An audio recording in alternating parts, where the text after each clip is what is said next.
what were your initial thoughts when this trade went down? Obviously, you got the Jaguars hat on. I got my Eagles shirt on. Of course, So man. we're definitely diehard fans of our teams. Give some insight on the player that the Eagles are getting, but also some perspective on what the Jaguars are planning to do, what they have built, what they are building, what you like, what you don't like. Yeah, so I think that this one kind of caught me and every Jags fan off by surprise because Tank Bigsby, despite the fact that he is a one-dimensional running back, but he's a damn good one-dimensional running back. Very hard nosed, runs in between the tackles, doesn't really have, I guess, that home run hit ability that you'd like to see from maybe a guy like Etienne, obviously Saquon being a top two back in the league. They've got a completely different skill set. Tank Bigsby is that guy that you want to give the ball to at the goal line, down in distance. You just need to pick up a yard or two, take some of that pressure and that burden off of Saquon. Tank Bisbee is going to be that guy. He can get to the second level. Like I say, doesn't really have that home run hit ability, but he's still a solid player. I do think that if you're looking at a 5th and 6, which if I saw from another report, it actually could be a conditional 4th from another player. I think it was Bryce Huff, if I'm not mistaken. I'd have to double check and fact check that report. I think Jacksonville got very good compensation in return for this trade because the way that you saw Etienne perform last year behind the worst offensive line in football, Etienne looked like a shell of himself. The Jaguars had no run game. The Jaguars didn't have a line that could block. And you thought that Liam Cohen coming in and some of the changes that they made on the offensive line for Jacksonville, this could be a resurgence for Tank, or not only Tank Bigsby to have another good year, but for Travis Etienne. And Etienne had a hell of a game in week 1. I think it was like over 120 plus scrimmage yards. He obviously had that 71-yard breakaway. And you could really see that Travis is that, multi-dimensional Swiss Army knife back that He's Liam number one. Cohen wants to use. Yeah, absolutely. And I think what caught us all off by surprise is not necessarily Etienne's talent comparatively to Tank Bigsby's, but it's the fact that Bigsby's on a rookie contract, on a 3rd-round rookie contract. Etienne is going into the final year of his rookie deal. And they're going to have to make a decision kind of going into the next year. Are we going to pay him, right? The running back market value we know is not great. So I think that's kind of where it caught Jags fans off by surprise. But the Jaguars have LaQuint Allen, a terrific run blocking, running back coming out of the backfield. So having that extra level of protection for Trevor Lawrence. You've got Bayshaw Tootin, who they took out of Virginia Tech, ran a 4.32. They're extremely high on him. He's had a very good camp. So all in all, Jacksonville has a very solid backfield to still work with, plenty of talent, plenty of speed. And Tank Bigsby at that point was just kind of the odd man out. But he is going to be very serviceable. I think he's going to be a very good backup for Howie Roseman in this offense. And I think my initial thoughts on the Eagles side was you bring in this guy who last year had 700 yards, 7 touchdowns. You want to relieve some of the stress from Saquon Barkley because he had 345 carries last season. And yes, was it an all-time great season? Yes. Was it a historic season? Yes.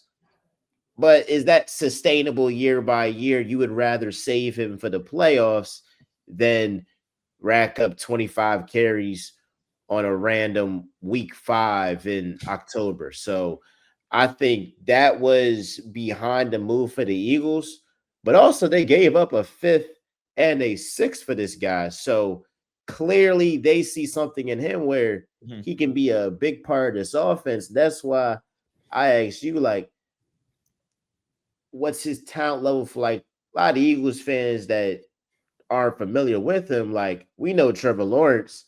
I mean, we know Trevor Lawrence. We know Brian Thompson, Brian Thomas Jr. Like, we know those guys, but Ted Gisby, you even know Travis Etienne. Like, that's what Clemson guy, I believe. Mm-hmm. So I think that it's going to be interesting with Will Shipley in the mix too, because he's the running back too, presumably. Now that might change, but he actually had a pretty good game up until his rib injury. Someone's gonna ask, okay, how severe is this rib injury? Because you're trading a 5th and a 6th for another running back. If you thought Will Shipley was like that, you would keep those picks, but the Eagles do have a lot of picks there. And I think going back to y'all, the confidence that you have in your rookie and the guys that would potentially back up Travis Etienne makes this trade make all sense because you can acquire some draft picks and either you'll use that capital to get another player or just go out here and like if you draft well, like you got. I mean, I'm a big fan of Travis Hunter. I'm a big fan of Travis Hunter. I think that y'all got a generational talent. Generational talent. He already was putting in work. I didn't see the whole Jags game, but I saw portions of it where you had Travis Hunter, you know, deflecting passes. Then you had him, you know, getting busy in the receiving game. So, yeah, what's your thoughts on Travis Hunter, like how he fits this team? Because that's an interesting concept that, I mean, I'm sure in some way or another played into this decision. Yeah, I think Travis is, I mean, I hate to keep sounding like a broken record, a Swiss Army knife, right? Obviously, this guy's multi-dimensional. You can line him up in the nickel, put him outside, line this guy up all over the offense, right? I mean, he really can do it all. And he genuinely is a unique talent. I think he is a generational talent. Only played 6 snaps defensively speaking. I think that there was like 2 or 3 defensive snaps of those 6 that, he was kind of involved within the play, had some pass breakups and was just kind of in the surrounding area. And then offensively had a couple of receptions. He would have had a 70+ yard touchdown had JC Horn not made an absolutely terrific play on that ball, which was a perfect throw, step up into the pocket, great read. And JC Horn's obviously, top corner in this game. That was just one of those moments that, you tip your cap to the corner, because if not, Travis Hunter had to step on that guy and that would have gone to the house for a big time play. So I liked what I saw from Travis. He did have one drop in the game that, hit him right in the hand that he should have had. And that's fine. No one's going to sit there and harp on that too much. But I know Gladstone, the new general manager, was extremely pumped about moving up in the draft to go get him in Jacksonville, getting that 5th and 6th round pick, because they're not going to have their first next year, because they're confident that they can be a good and competitive team this year. They know that they can get a generational talent.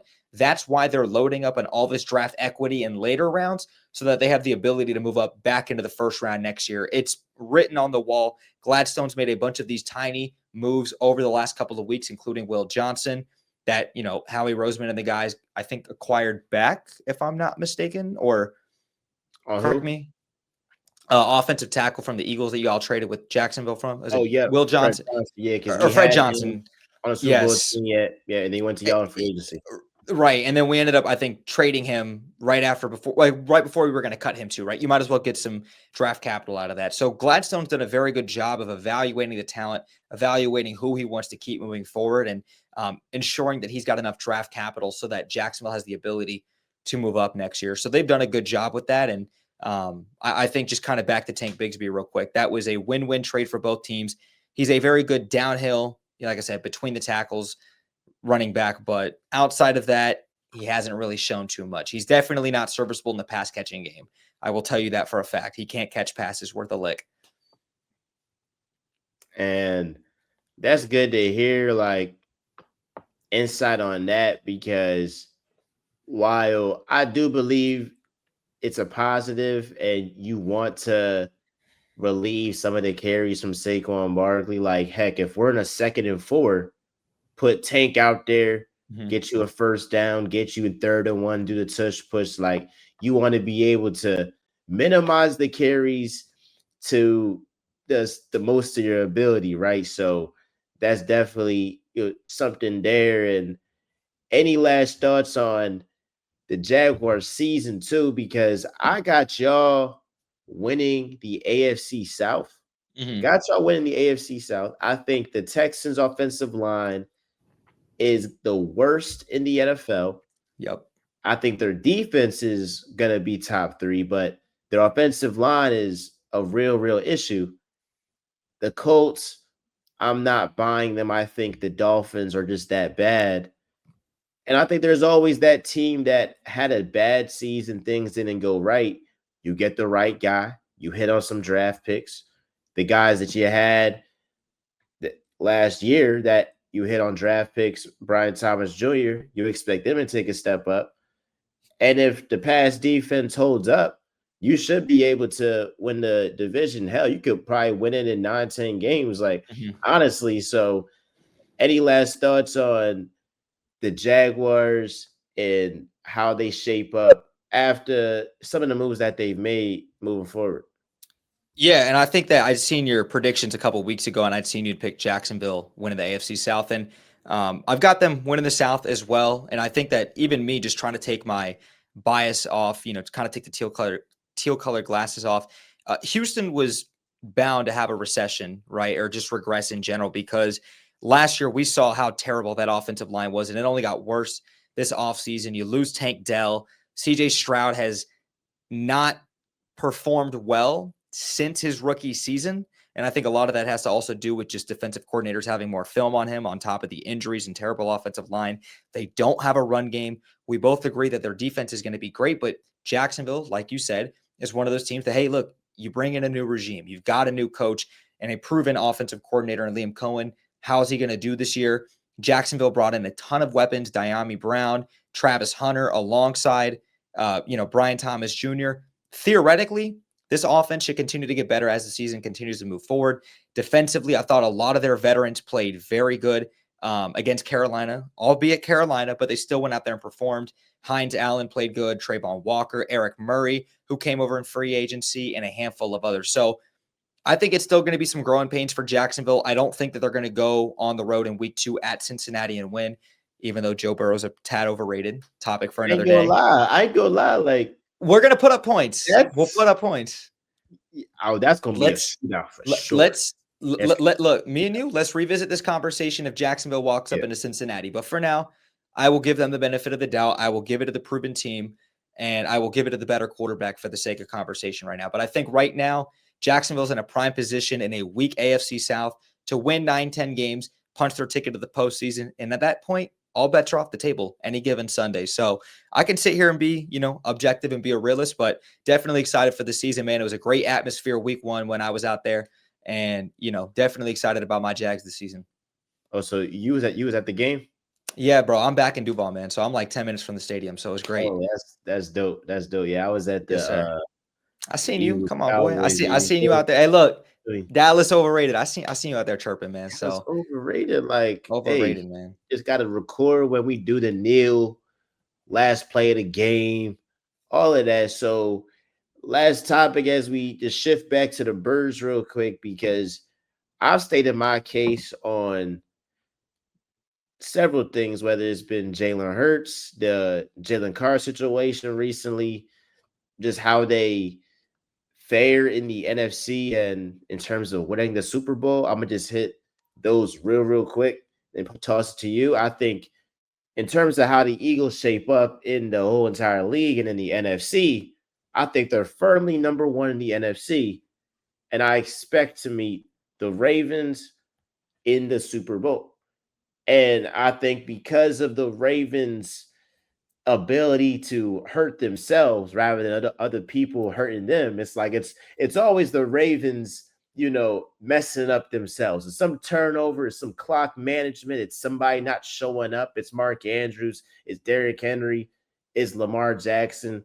The Eagles, they don't do that. Like Saquon Barkley can rush for $170, 2 tutties, and he is not going to fumble the ball.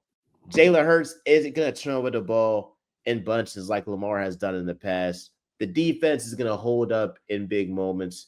So that's where I got us standing in the NFC and in the Super Bowl as the whole entire league. Jalen Carr situation, I feel like, look, Dak Prescott instigated the thing.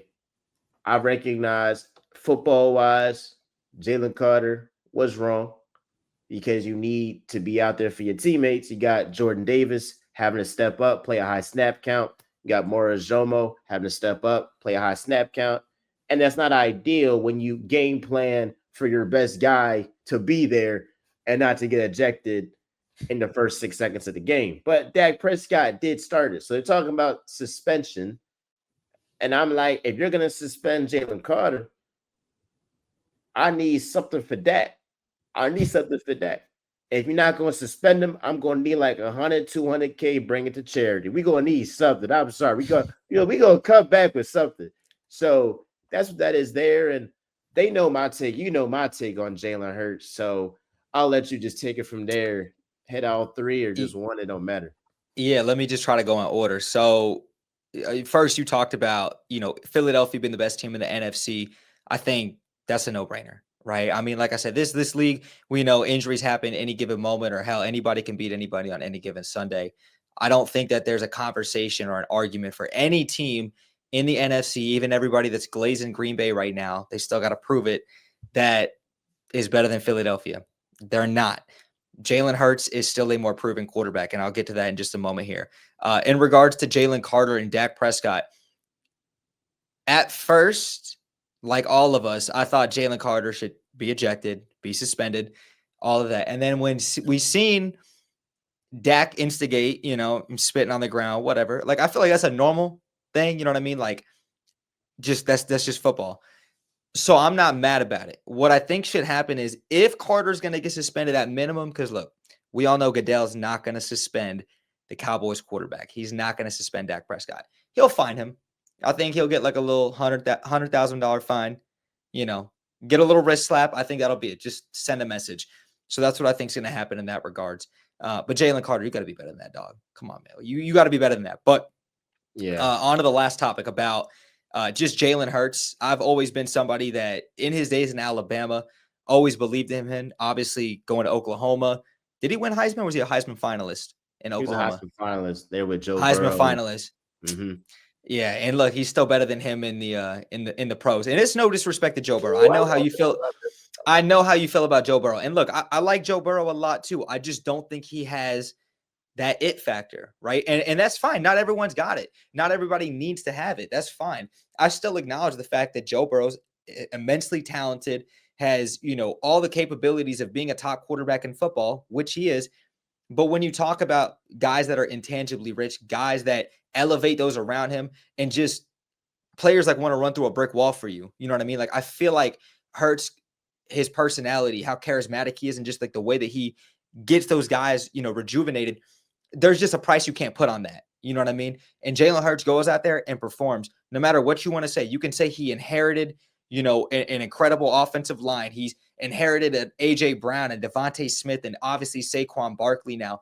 It doesn't matter. He has a proven track record of winning, and he does it at a high level. He is not, simply getting carried by those around him. He's elevating those around him. And I think that's been demonstrated, because what you had said the other day, if Joe Burrow did what Jalen Hurts did, what did Burrow throw for 15 yards in that second half, right? They won by 1 point at Cleveland, right? You had Devontae Smith and A.J. Brown have down games, right?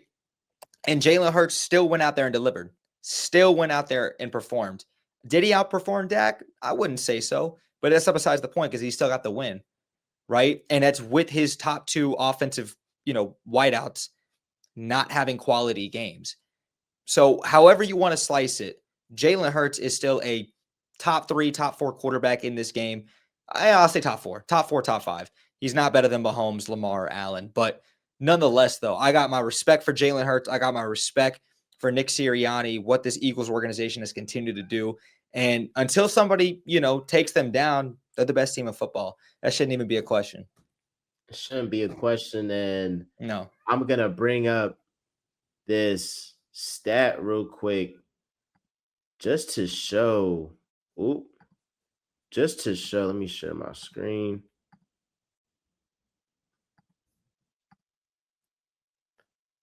And let me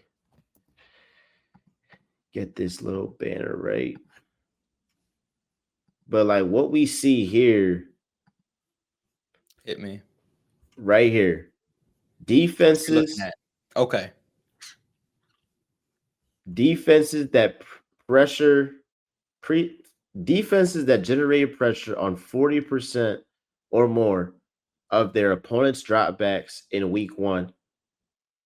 The Steelers number 1. So shout out Justin Fields, because he was hooping against them. The Cowboys are number 2.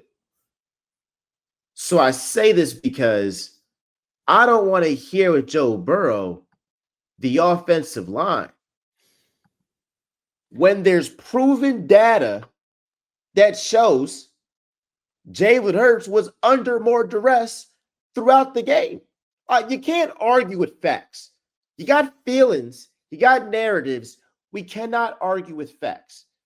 And just to reiterate your point and to add on a little bit with Joe Burrow, I've been called this Joe Burrow a hater. I'm just not ready to put him automatically in the Mahomes, Allen, and Lamar No, category. no. I'm not automatically going to do that because he has no MVPs. He has no All Pros. He has no Super Bowl wins. And so when we add the accolades to it, because I get those three guys talent wise, Mahomes, Lamar, Allen, talent wise throughout the regular season, it's just a different level. But when you add the accolades and the fact that somebody in the biggest moments can match any of these guys because he's beat all four of these guys, you got to put Jalen Hurts in that category. That's me. But regardless of what somebody thinks of Jalen Hurts, I don't get how somebody that doesn't have any accolades to his name outside of beating Mahomes in the playoffs, which I was told is not a quarterback stat, wins, and having hella yards. And if Tom Brady, the greatest of all time, can say, hey, we got guys out here that have 40-something passing touchdowns, but aren't necessarily galvanizing the troops defensively, I look at that. And I look at just the different narratives that we have a situation with Jalen Hurts. Hey, if his teammates do well, it's a super team. If he doesn't use the weapons and he puts it on himself, now he's a running back. He's not good. He's not using the weapons in front of him.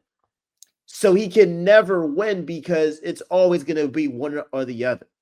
If he uses the weapons, they're carrying him. If he's carrying the team, he's not using the weapons. So it's just a funny discourse.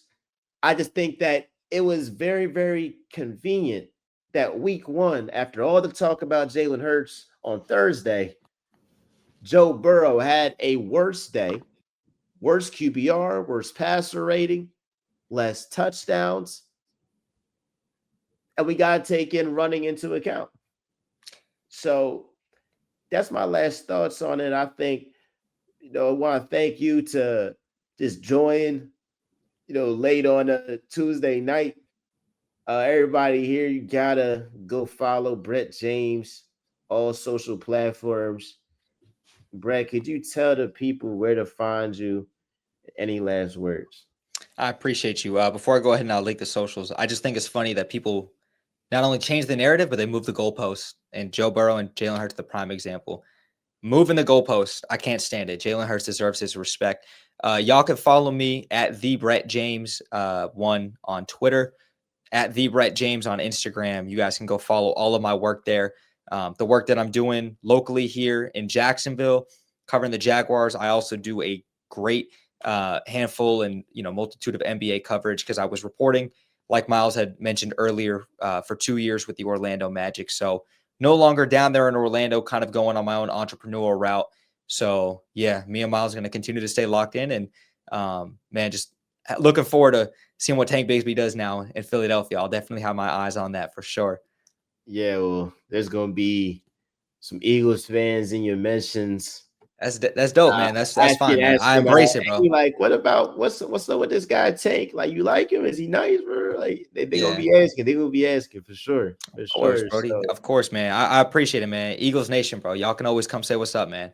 I'm gonna always embrace y'all. They say Duval. Unless y'all playing us. Yeah. Duval. Yes, sir, man. Born and raised. Come on. Hey, let's do it. Go Birds, man. Love y'all. Show their friend. Like, comment, subscribe. MJ, Brett James, we are out.